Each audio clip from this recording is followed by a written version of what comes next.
e de repente o áudio fica sem áudio.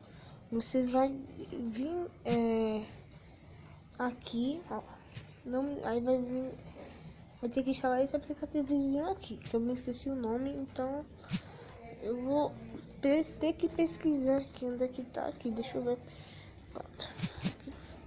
Você vai vir na Play Store e vai pesquisar por esse jogo. Button.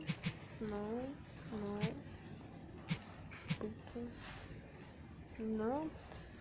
Fui. Isso aqui.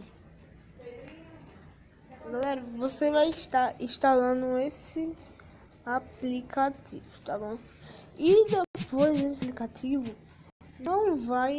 esse aplicativo não vai estar aparecendo logo como os outros, tá? Ele já vai aparecer aqui. Esse aplicativo você vai ter que ir aqui em widgets e acho que é assim que fala. Eu não sou em inglês não, tudo bem. Você vai ter que vir aqui, galerinha, e apertar nele. E nisso, quando eu já tenho o meu lá, mas você vai apertando nele aqui e já vai instalar, tá? Aí pra você vai melhorar um pouco o áudio. Não tô dizendo que isso vai tipo fazer uma mágica, mas isso vai melhorar o seu áudio para que ele não fique sem áudio de repente, tá? Então, aqui o seu vai ficar azulzinho como está aqui mostrando. O seu vai ficar azulzinho aqui. Vai ficar tipo assim. Aí você vai apertar nele aqui, vai apertar e vai ficar assim. Quando ele ficar assim, já tá dizendo que vai melhorar um pouquinho. Aí pronto.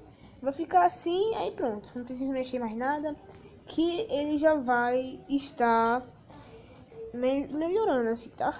Não vai fazer uma mágica no áudio do seu celular, mas vai melhorar 50%, até 80%. O meu melhorou muito, o meu parou disso, fez tipo a mágica, mas eu não sei se um de vocês vão funcionar da mesma maneira, tá bom? Então é isso, galerinha, o vídeo só foi pra mostrar isso. Deixe seu like, compartilhe com seus amigos. E nós já estamos 17 inscritos. Eu disse no outro canal, acho que foi no outro canal, a viagem. Eu disse no outro vídeo, eu acho que eu disse, eu vou estar dizendo agora. Se esse canal bater, tá com 17, se esse canal bater assim 50 inscritos, eu vou fazer um vídeo assim especial, vamos dizer, né? Que eu vou fazer. Eu vou tentar fazer especial de tudo. Nesse vídeo de hoje vai estar com intro, eu acho. Eu acho que vai estar com intro, né? Se eu tiver um tempinhozinho aqui, vai estar com intro e esse vídeo vai estar com intro, vai estar muito show, tá bom? Então deixe seu like aí, compartilhe com os amigos. É isso, galerinha. Falou! E não esqueçam de deixar seu like e se inscrever, que é muito importante pra mim, tá bom? E falou, galerinha!